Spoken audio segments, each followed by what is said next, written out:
नमस्कार, मी श्वेता अंकले. तरुण भारत न्यूज बुलेटिनमध्ये आपल्या सर्वांचे स्वागत. आता पाहूया ठळक घडामोडी. महिला व मुलांच्या सुरक्षेसाठी राज्य सरकारची महत्त्वाकांक्षी योजना आज बेळगाव येथील कित्तूर आणि चन्नम्मा सर्कल येथे अक्का पथकाचा भव्य शुभारंभ करण्यात आला. गृह मंत्रालय आणि महिला व बालविकास विभागाच्या संयुक्त विद्यमाने हे पथक कार्यरत होणार आहे. या उपक्रमाचे उद्घाटन महिला व बालविकास मंत्री लक्ष्मी हेब्बाळकर यांच्या हस्ते करण्यात आले.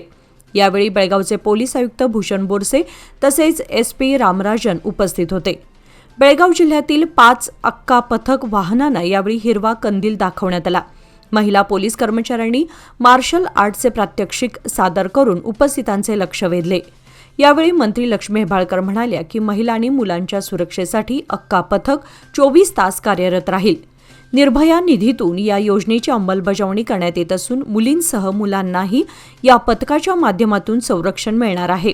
मुख्यमंत्री यांच्या पुढाकाराने अक्का पथक राज्यभर विस्तारण्यात आले असून चालू अर्थसंकल्पात या योजनेसाठी अधिक निधी उपलब्ध करून देण्यात येणार असल्याचे त्यांनी सांगितले. यावेळी जिल्हा पंचायत CEO राहुल शिंदे आणि विविध विभागाचे अधिकारी, पोलीस कर्मचारी आणि महिला वर्ग मोठ्या संख्येने उपस्थित होत्या. 1-2 कर्मचाऱ्यांच्या चुकीमुळे संपूर्ण विभागाची बदनामी होत असल्याचे नमूद करत दोषी आढळणाऱ्यांवर कडक कारवाई करण्यात येईल असा इशारा जिल्हा पोलीस अधीक्षक के रामराजन यांनी दिला. जिल्हा पोलीस दलाच्या मासिक परेडचे निरीक्षण केल्यानंतर ते बोलत होते.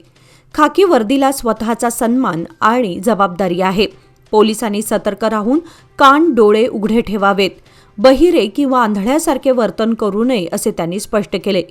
बेकायदेशीर कृत्यांविरोधात ठोस कारवाई करणे आवश्यक असून कामात कसूर करणाऱ्या कर्मचाऱ्यांची बदली करण्याचाही निर्णय घेतला जाईल असे त्यांनी सांगितले. जिल्ह्यात होणाऱ्या मोठ्या यात्रांदरम्यान योग्य नियोजन करून बंदोबस्त ठेवण्याच्या सूचना त्यांनी दिल्या. नागरिकांना कोणतीही अडचण न येता सर्व यात्रा शांतता आणि सुव्यवस्थेत पार पडाव्यात यासाठी आवश्यक ती खबरदारी घेण्याचे आदेश त्यांनी संबंधित अधिकाऱ्यांना दिले. बेळगाव शहरातील लिंगराज कॉलेज परिसरामध्ये बिबटे आल्याची माहिती मिळाल्यानंतर वन विभागाने तातडीने शोध मोहीम राबवली असल्याची माहिती DFO NE क्रांती यांनी दिली. मंगळवारी बेळगाव येथे तरुण भारतशी बोलताना त्यांनी सांगितले की खबरदारीचा उपाय म्हणून वन विभागाच्या कर्मचाऱ्यांकडून परिसरात बंदोबस्त ठेवून शोधकार्य करण्यात आले. मात्र आतापर्यंत कोणतेही ठोस पुरावे किंवा पावलांचे ठसे आढळलेले नाहीत. सदर परिसरामध्ये नागरिकांनी घाबरून न जाता सतर्क राहावे. गाडेपेट्या, कचरा किंवा अन्नपदार्थ उघड्यावर ठेवू नयेत. कोणत्याही प्रकारचे वन्य प्राणी दिसल्यास तात्काळ वन विभागाशी संपर्क साधावा असे आवाहन त्यांनी केले. सुदैवाने आतापर्यंत कोणालाही कोणतीही इजा झालेली नाही असेही त्यांनी स्पष्ट केले.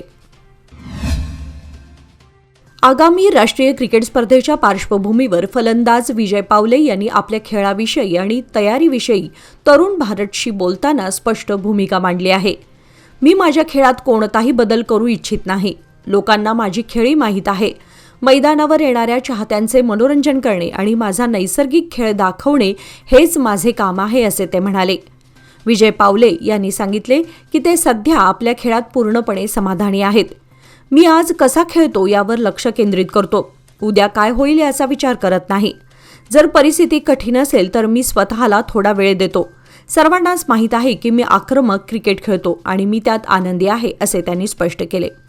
राष्ट्रीय स्पर्धेसाठी तयारीबाबत बोलताना ते म्हणाले की माझ्या आयुष्यात आणि क्रिकेट प्रवासात मी जे काही साध्य केले आहे त्याबद्दल मी खूप कृतज्ञ आहे.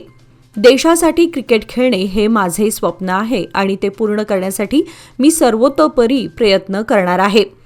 त्यांनी राष्ट्रीय पातळीवरून आंतरराष्ट्रीय स्तरावर पोहोचण्याचा प्रवास किती कठीण होता याचाही उल्लेख केला. कठोर परिश्रमांवर विश्वास व्यक्त करताना विजय म्हणाले की मी खूप मेहनत करतो.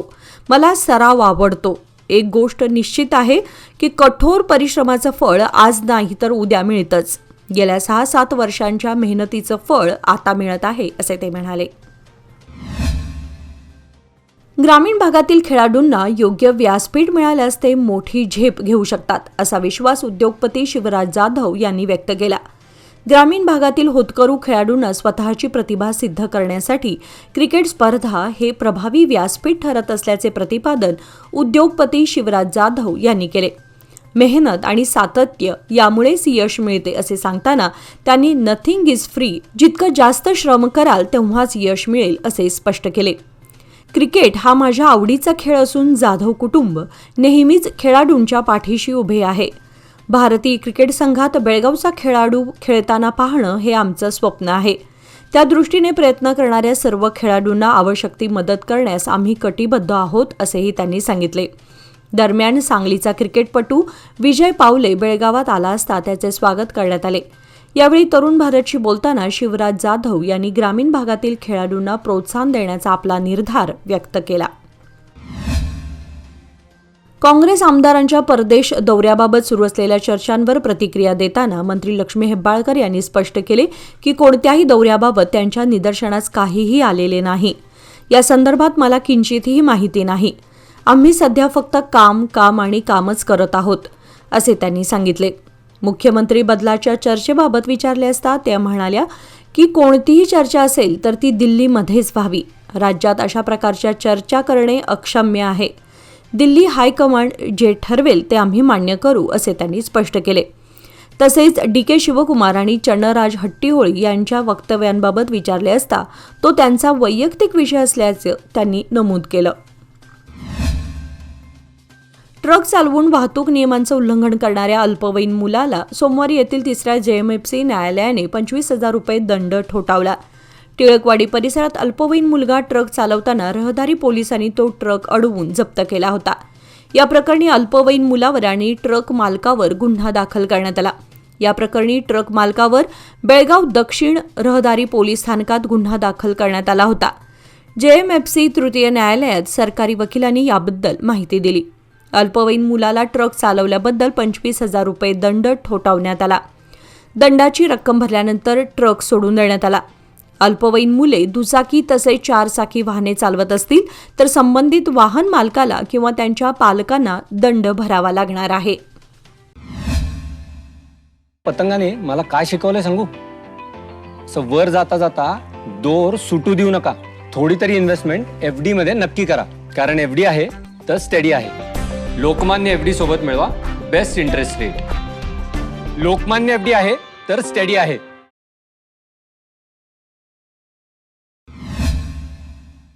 संकेश्वर घटप्रभा गोकाक या प्रमुख राज्य महामार्गावरील घटप्रभा परिसरातील सेवादल जवळील बळदंडे कालव्यावरील पुलाचा काही भाग नुकताच कोसळल्याची घटना समोर आली आहे. त्यामुळे पुलाची स्थिती अत्यंत धोकादायक बनली असून स्थानिक नागरिक आणि वाहन चालकांमध्ये भीतीचं वातावरण पसरलं आहे. खबरदारीचा उपाय म्हणून कालव्यातील पाणी पुरवठा तात्पुरता बंद करण्यात आला आहे. या मार्गावर दररोज हजारो वाहनांची ये-जा सुरू असते. विशेषतः अवजड वाहनांची वाहतूक मोठ्या प्रमाणात होत असल्यानं पुलावरील तडे अधिक गंभीर ठरण्याची शक्यता व्यक्त केली जात आहे. कोणत्याही क्षणी मोठी दुर्घटना घडू शकते अशी भीती स्थानिकांकडून व्यक्त केली जात आहे. सार्वजनिक बांधकाम विभाग तसेच सिंचन विभागाच्या अधिकाऱ्यांनी तातडीने घटनास्थळी भेट देऊन परिस्थितीची पाहणी करावी आणि आवश्यक दुरुस्तीची कामे हाती घ्यावीत किंवा नवीन पुलाच्या बांधकामाबाबत निर्णय घ्यावा अशी मागणी नागरिकांनी केली आहे. वेळीच उपाययोजना न केल्यास गंभीर दुर्घटना घडण्याची शक्यता असून प्रशासनाने तात्काळ लक्ष देणे गरजेचे असल्याचे मत व्यक्त होत आहे. इस्कॉन मंदिराने खरेदी केलेल्या जागेवर काही जणांनी बेकायदेशीर कब्जा केल्यानंतर न्यायालयाकडून आदेश मिळवत सोमवारी ट्रस्टने या जागेचा कब्जा घेण्याचा प्रयत्न केला. मात्र त्यातून वादावादी झाली व दिवसभर तणावाचं वातावरण निर्माण झालं. रात्री उशिरापर्यंत कब्जा घेण्याची प्रक्रिया सुरू होती. इस्कॉनने कब्जासाठी न्यायालयात खटला दाखल केला होता. पहिल्या अतिरिक्त दिवाणी न्यायालयाने इस्कॉन मंदिराच्या बाजूने निकाल दिल्याने सोमवारी न्यायालयाच्या आदेशानुसार कब्जा घेण्याचा प्रयत्न झाला.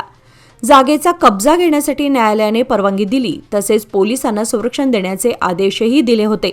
त्यानुसार टिळकवाडी पोलीसही दाखल झाले होते. आदेशानुसार घरातील साहित्य बाहेर काढून ठेवण्यात येत होते, मात्र काही जणांनी त्याला विरोध केला. यामुळे बराच वेळ या परिसरामध्ये वादावादी सुरू होती. चिकोडी तालुक्यातील करोशी गावातील सरकारी कन्नड प्राथमिक शाळेमध्ये अज्ञातांनी खिडकी फोडून विद्यार्थ्यांच्या पुस्तकांना आग लावल्याची धक्कादायक घटना समोर आली आहे. या घटनेमुळे शाळेतील शैक्षणिक साहित्याचं मोठ्या प्रमाणात नुकसान झालं असून परिसरात संतापाचं वातावरण आहे. गांधी ग्राम पुरस्कार प्राप्त करोशी गावातील या शाळेमध्ये काही किडेगिड्यांनी रात्रीच्या सुमारास प्रवेश करून पुस्तकांना आग लावल्याचं समोर आलं. आग लागल्याने अनेक विद्यार्थ्यांची पुस्तके जळून खाक झाली आहेत. दरम्यान शाळेमध्ये सीसीटीव्ही कॅमेरे बसवण्याची मागणी ग्रामस्थांनी यापूर्वीच पंचायत विकास अधिकाऱ्यांकडे केली होती. मात्र त्याकडे दुर्लक्ष झाल्याचा आरोप ग्रामस्थांनी केला आहे. योग्य वेळी सीसीटीव्ही कॅमेरे बसवले असते तर ही घटना घडली नसती, असे स्थानिकांचे म्हणणे आहे. या प्रकारामुळे पालक आणि ग्रामस्थांमध्ये नाराजी पसरली असून दोषींवर कठोर कारवाई करावी अशी मागणी करण्यात येत आहे. संबंधित प्रकरणाचा पुढील तपास सुरू आहे. बेळगाव ग्रामीण पोलीस ठाण्याच्या हद्दीत गांजा सेवन केल्याप्रकरणी एका व्यक्तीला अटक करण्यात आली असून दिनांक 16 रोजी शिवानंद अशोक करनायक वय 31 मच्छे गावातील हॉटेलजवळ सार्वजनिक ठिकाणी संशयास्पद व असामान्य वर्तन करताना आढळून आला. गस्त घालत असताना पोलिसांनी त्याला ताब्यात घेत चौकशी केली असता तो मादक पदार्थांच्या प्रभावाखाली असल्याचं निदर्शनास आलं. त्यानंतर बेळगाव ग्रामीण पोलीस स्थानकाचे PSI लक्कप्पा जोडटी व त्यांच्या पथकाने आरोपीची वैद्यकीय तपासणी केली. तपासणीमध्ये गांजा सेवन केल्याचं निष्पन्न झाल्यानं त्याच्या विरुद्ध NDPS कायद्याच्या कलम 27B अंतर्गत गुन्हा दाखल करण्यात आला आहे. पुढील तपास बेळगाव ग्रामीण पोलीस करत आहेत. काल सोमवार दिनांक 16 रोजी ज्योतिबा सिद्राई बसरीकट्टी वय 23 आणि पंकजा मुकुंदा चौगुले वय 27 हे बेळगाव तालुक्यातील एका तलावाजवळील सार्वजनिक रस्त्याच्या कडेला बेकायदेशीररित्या दारू पिताना आढळून आले. सार्वजनिक ठिकाणी दारू पिण्यास मनाई असल्याचं माहिती असूनही त्यांनी नियमांचं उल्लंघन केल्यानं बेळगाव ग्रामीण पोलीस स्थानकातील PSI संतोष दळवाई व त्यांच्या पथकाने कारवाई केली. या प्रकरणी बेळगाव ग्रामीण पोलीस ठाणे येथे केस क्रमांक 41/2026 दाखल करण्यात आला असून कर्नाटक उत्पादन शुल्क कायदा 1965च्या कलम 15 व 32 अंतर्गत गुन्हा नोंद करून पुढील कायदेशीर कारवाई करण्यात येत आहे. यमगर्णी तालुका निपाणी येथे महामार्गा शेजारी असणाऱ्या श्रीराम हॉटेल नाश्ता सेंटरमधील चोरट्याने मागील बाजूचा पत्रा कापून आत प्रवेश केला व 25,000ची रोकड तसेच दुकानातील साहित्य लांबवले. ही घटना काल सोमवारी उघडकीस आली. दयानंद प्रकाश असावे असं त्या हॉटेल मालकाचं नाव आहे. याबाबत घटनास्थळावरून समजलेली अधिक माहिती अशी की यमगर्णी महामार्गानजीक दयानंद असादे यांच्या मालकीचं श्रीराम हॉटेल नाश्ता सेंटर आहे. दरम्यान सोमवारी सकाळी 8:30च्या सुमारास ही बाब उघडकीस आली. चोरट्यांनी मध्यरात्री हॉटेलच्या मागील बाजूचा पत्रा कापून आतमध्ये प्रवेश केला. या हॉटेलमधील काही साहित्य तसेच 25,000ची रोकड लंपास केली. त्यामुळे यमगर्णी येथे नागरिकात घबराट पसरली आहे. या घटनेची माहिती बसवेश्वर चौक पोलिसांना दिल्यानंतर हवालदार KB दड्डी यांनी घटनास्थळी भेट देऊन पाहणी केली. या संदर्भात दयानंद असादे यांनी बसवेश्वर चौक पोलीस ठाण्यात तक्रार दिली आहे. अधिक तपास बसवेश्वर चौक पोलीस स्थानकाचे उपनिरीक्षक रमेश पवार करत आहेत. सिन्नर तालुका निपाणी येथे किमती मोबाईलच्या हट्टापायी 10वी वर्गात शिकणाऱ्या विद्यार्थ्यांनी गळफासाने आत्महत्या केल्याची घटना उघडकीस आली आहे.